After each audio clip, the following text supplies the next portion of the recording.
Hello students, welcome to our biology class. Today we are going to discuss about transport in plants. We already discussed about the transportation in animals. Animals में हम transportation के बारे में already discuss कर चुके हैं. That blood is the medium to transport the substances. Blood vascular system and lymphatic system, two systems are there in animals. Today we are going to discuss transport in plants.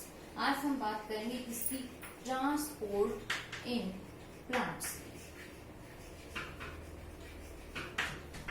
What happens in plants? The plants obtain CO2 from the environment. Plants जो है CO2 sunlight environment से लेते हैं. There is a pigment present in their leaves, chlorophyll, that capture that sunlight and CO2 and prepare food with the help of water. Plants how to take this water from the soil. Water जो है plant को soil से लेना पड़ता है. And food that is formed in the leaves that have to be transferred from the one part to the other. और जो food भी transform हुआ है, transformation हुई है, जो food synthesize हुआ है leaves में, that also have been transported.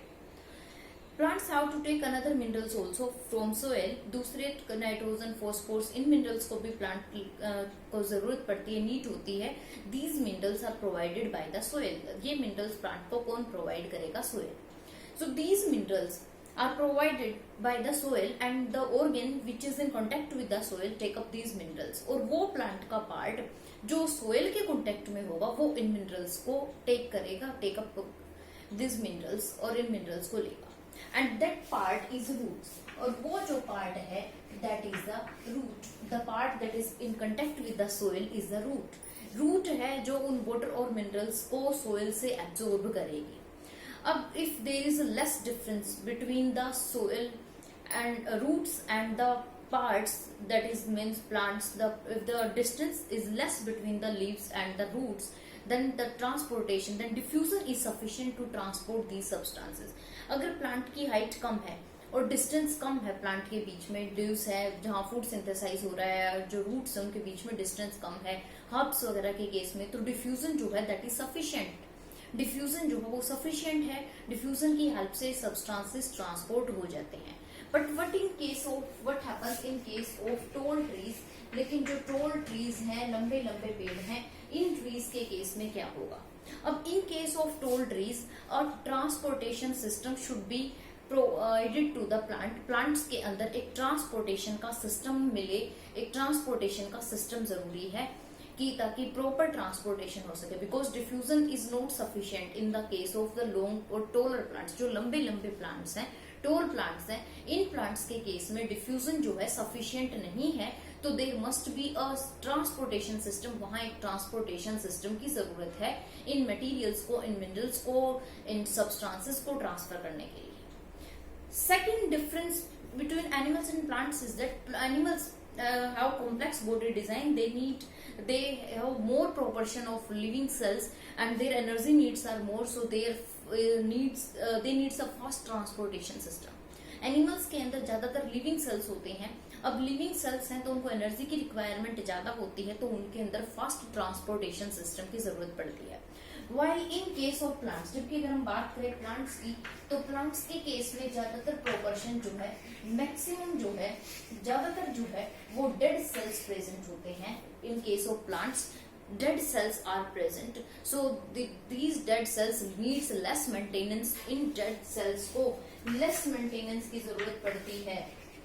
these dead cells need less maintenance. in dead cells को less maintenance की जरूरत पड़ती है and these also require less energy. तो इनको लेस एनर्जी की जरूरत है, तो यहाँ स्लो ट्रांसपोर्ट सिस्टम अगर है तो दैट इज ऑल्सो सफिशिएंट. तो यहाँ स्लो ट्रांसपोर्ट सिस्टम भी सफिशिएंट है. क्यों? क्योंकि plant have dead cells and these dead cells need less maintenance, less energy, so there slow transport. So in plant slow transportation system is sufficient. अब पूछ लिया जाए why plants need slow sufficient, या why the slow transport system is sufficient in case of plants. Then give the answer. Then answer is that the plants contains dead cells and dead cells needs less maintenance and they require less energy, so their slow transportation is sufficient. Next we are talking about the transportation. What are the there are two conducting tissue present in plants. There is a well organized transportation system present in plants that consists of xylem and phloem. Plants के अंदर xylem and phloem these consist of vascular bundle. ये क्या consist करते हैं? Vascular bundle consist करते हैं. एक well organised system present होता है, कंस्ट्रक्टेड होता है प्लांट्स के अंदर, जो ट्रांसपोर्टेशन में हेल्प करता है, that is xylem and phloem. And we already discussed in our 9th class about xylem and phloem that xylem these are two complex permanent tissue and xylem made up of tracheids, vessels, xylem parenchyma and xylem fibers, while phloem is made up of sieve tubes, companion cells, phloem fiber and phloem parenchyma. These are vascular bundle. This xylem help in transport of water and minerals. इस xylem का काम क्या है? इसका काम है water और minerals को transport करना. इसको transport करना, transport water and minerals. While phloem it transport food. Phloem का जो काम है that is the transport food. Phloem have to transport the food. Phloem को food transport करना है. Now we will discuss these things in detail. अब हम इस ट्रांसपोर्टेशन सिस्टम को डिटेल में बात करेंगे.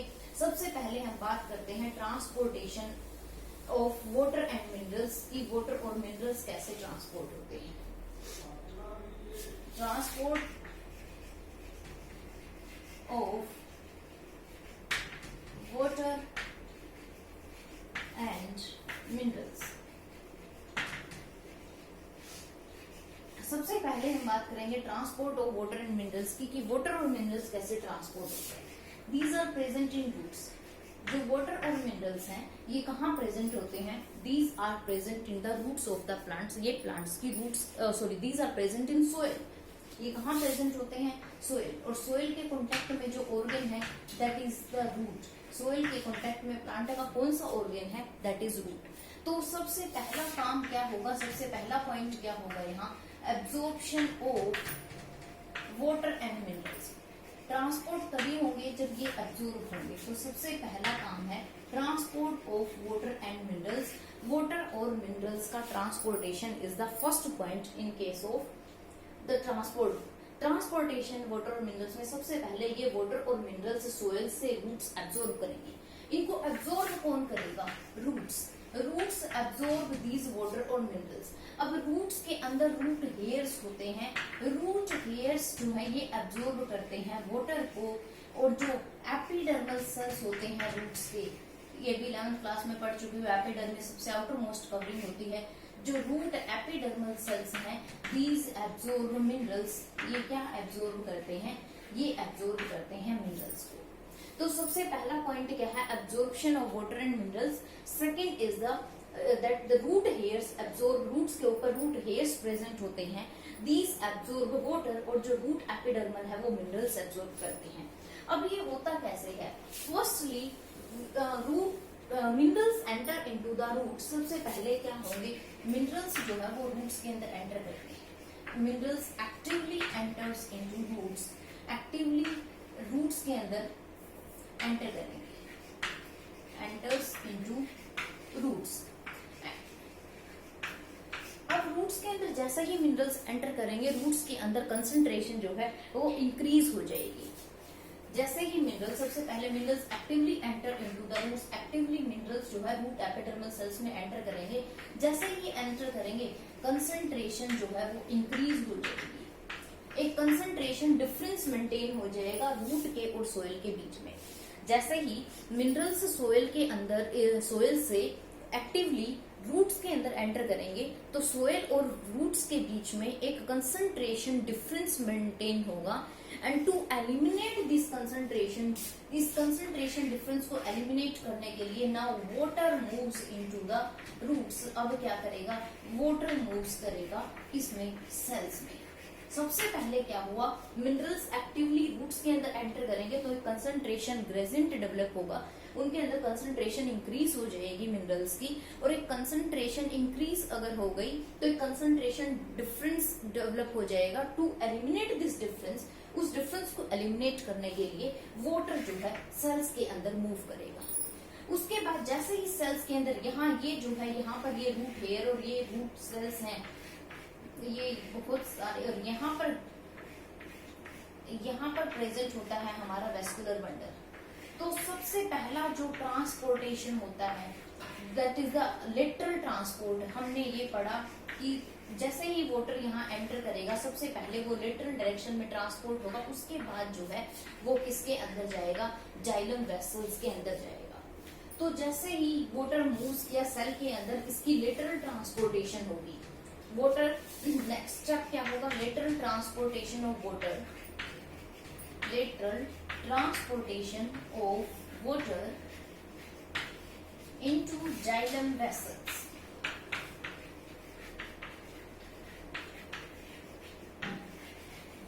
जाइलम वेसल्स के अंदर लिटरली, यानी कि इस तरह से, पहले ये सोइल के कांटेक्ट में था तो इस तरह से लिटरली जो है वाटर लिटरली ट्रांसपोर्ट होगा, वाटर किसके अंदर, जाइलम वेसल्स के अंदर। जाइलम वेसल्स और ट्रैकिड्स की अगर हम बात करें तो ट्रैकिड्स जो है इनके तो एंड वॉल्स होते हैं, ये तो टेपरिंग एंड वॉल्स होती है इस तरह की, जबकि वेसल्स जो है वो ओब्लिक एंड वॉल्स होती हैं, और इनकी जो एंड वॉल्स होती हैं वो परफोरेटेड होती हैं। And as the water enters into the xylem vessels, it transported to the upward direction. It transported in upward direction. अब इस upward transportation के लिए अभी तो सिर्फ वाटर कहाँ एंटर किया है, रूट्स के अंदर। रूट्स से वाटर किसके अंदर गया है, रूट्स इनके अंदर वेसल्स के अंदर वाटर पहुंचा है, but water does not transport to the leaves. Leaves तक अभी ट्रांसपोर्ट नहीं हुआ है। तो सबसे पहले क्या होगा, एब्जॉर्प्शन हुई। एब्जॉर्प्शन के बाद इस ट्रांसपोर्टेशन के लिए, इसको एसेंट ऑफ सैप भी बोलते हैं। एसेंट ऑफ सैप यानी कि रस, एसेंट इसकी अपवर्ड मूवमेंट, या हम कह सकते हैं अपवर्ड मूवमेंट ऑफ वाटर। इस अपवर्ड मूवमेंट ऑफ वाटर को एक्सप्लेन करने के लिए दो थ्योरी आती है, एक होती है रूट प्रेशर थ्योरी और एक होती है ट्रांसपीरेशन थ्योरी। एक है रूट प्रेशर थ्योरी और दूसरी है ट्रांसपीरेशन पुल। Transpiration pull. अब रूट प्रेशर थ्योरी क्या कहती है कि when water enters into the roots, roots exert pressure. जब रूट्स के अंदर वाटर एंटर करता है तो रूट्स जो है वो प्रेशर डेवलप करती हैं, and that pressure pushes the water in upward direction. और ये जो वाटर है ये क्या करता है, ये रूट प्रेशर क्या करता है, वाटर को अपवर्ड डायरेक्शन में पुश करता है। But this is not sufficient in case of tall trees. लेकिन ये रूट प्रेशर इतना सफिशिएंट नहीं है कि लंबे लंबे ट्रीज के अंदर वाटर को ट्रांसपोर्ट कर सके। तो वहां जो मेन थ्योरी होती है ट्रांसपोर्टेशन की, that is the transpiration pull. अब जो जाइलम वेसल्स हैं, जाइलम वेसल्स और ट्रैकिड्स हैं, vessels and tracheids of roots, stem and leaves are interconnected. जो इनकी जाइलम वेसल्स हैं, किस किस की, रूट की, स्टेम की, लीव्स की, ये इंटरकनेक्टेड होती हैं, एक नेटवर्क बना लेती है। जैसे ये जाइलम वेसल्स रूट की हो गई, उसके बाद ये जो वेसल्स हैं ये स्टेम की हो गई, उसके बाद ये हो गई, यहाँ ये लीव्स की हो गई, तो इंटरकनेक्टेड होती हैं। जाइलम ट्रैकिड्स और जो वेसल्स हैं दीज आर इंटरकनेक्टेड। अब क्या होता है कि व्हाट इज ट्रांसपीरेशन। अब इस ट्रांसपीरेशन पुल से पहले हम बात करते हैं ट्रांसपीरेशन क्या है। Transpiration is the loss of water in the form of water vapors. What is transpiration? It is the loss of water in the form of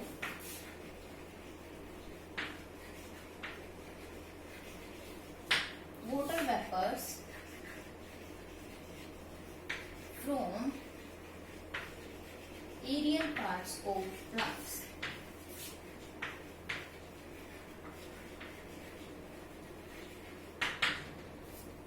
जब प्लांट्स के एरियल पार्ट से, एरियल पार्ट यानी कि leaves जो है, upward part जो है, जब प्लांट के एरियल पार्ट से वाटर जो है वाटर वेपर्स की फॉर्म में लॉस होता है तो वो ट्रांसपीरेशन होता है। और इस लॉस को कंपनसेट कौन करता है, इस वाटर लॉस को कंपनसेट करता है वाटर जो रूट से जाइलम्स के अंदर आया है, जो जाइलम वेसल्स और ट्रैकिड्स के अंदर आया है। This transpiration act as a pull. ये ट्रांसपीरेशन एक पुल की तरह काम करता है। अब ये ट्रांसपीरेशन क्या करता है, जिस तरह से ये हो गई, रूट्स हैं यहाँ, ये है यहाँ पर लीव्स प्रेजेंट है, तो ये जो ट्रांसपोर्टेशन है ये हो गई जाइलम वेसल्स। तो वाटर ये क्या करता है, ट्रांसपीरेशन, सबसे पहले क्या हुआ, वाटर लेटरली एंटर करेगा रूट्स के अंदर, रूट से वो लेटरल कंडक्शन हुई, उसकी सबसे पहले एब्जॉर्प्शन हुई, फिर कंडक्शन हुई। लेटरल कंडक्शन के बाद वाटर एंटर करेगा वाटर जाइलम वेसल्स के अंदर, और ट्रैकेट्स के अंदर वाटर और मिनरल्स एंटर करेंगे। पहले होलो है। Now these tracheids and vessels are full of the sap, sap यानी कि वाटर और मिनरल्स की ये भरी हुई है। And these water and minerals carries to the upward by this transpiration pull. ये ट्रांसपीरेशन पुल जो है इन वाटर और मिनरल्स को ऐसे अपवर्ड डायरेक्शन में खींचेगा। कुछ वाटर, सिर्फ जितना वाटर ये एब्जॉर्ब करती हैं रूट्स और जितना अपवर्ड ट्रांसपोर्टेशन होता है इसका सिर्फ 1 और 2% जो है प्लांट यूज करता है, बाकी जो है lost in the form of vapours, बाकी वो वेपर्स की फॉर्म में लॉस हो जाता है। ये ट्रांसपीरेशन क्या करता है, ये ऊपर से इसको खींचता है। जिस तरह से हम एक स्टील रोप है और उस स्टील रोप को हम ऊपर खींचते हैं, इसी तरह से ये ट्रांसपीरेशन जो है, जब ऊपर से ट्रांसपीरेशन ये वाटर लॉस होता है तो ऊपर से उसको कंपनसेट करने के लिए नीचे से पानी लगातार ऊपर चढ़ता रहता है, तो इसीलिए इसको पुल बोलते हैं, क्योंकि ये ट्रांसपीरेशन क्या करता है, वाटर को अपवर्ड डायरेक्शन में पुल करता है। तो एक वाटर मॉलिक्यूल्स के बीच में कोहेशन एडहेशन कुछ फोर्सेस होती हैं वाटर मॉलिक्यूल्स के बीच में, और वाटर मॉलिक्यूल्स और इन वेसल्स के बीच में जो उस वाटर कॉलम को ब्रेक होने से रोकती है। क्या होता है कि इन वाटर मॉलिक्यूल्स के बीच में और वाटर मॉलिक्यूल्स और वेसल्स के बीच में एक फोर्स अट्रैक्शन होती है that breaks the do not breaks the water column. जो water column continuous water column बन जाता है नीचे से ऊपर तक, उस कंटिन्यूअस वाटर कॉलम्स को ब्रेक होने से रोकती है। ये तो था ट्रांसपोर्टेशन। और ये transpiration it also provide a cooling effect to the plant, ये प्लांट को कूलिंग इफेक्ट भी प्रोवाइड करती है। It also transport cooling effect to the plant. This is the transportation of water and minerals. Now in next video we are going to discuss the transportation of food. अब हम food की transportation के बारे में बात करेंगे।